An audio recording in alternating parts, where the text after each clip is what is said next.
Natatakot ka bang ipaalam at ipagsigawan sa mundo ang iyong mga nalalaman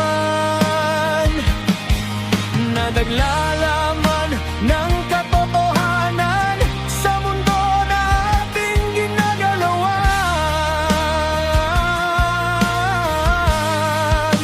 Natatakot ka ba?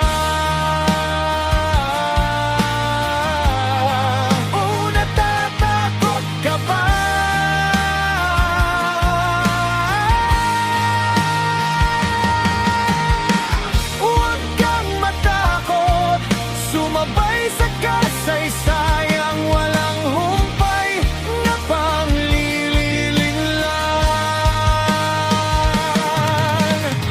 Huwag kang matakot, tahakin ang daan patungo sa katotohanan.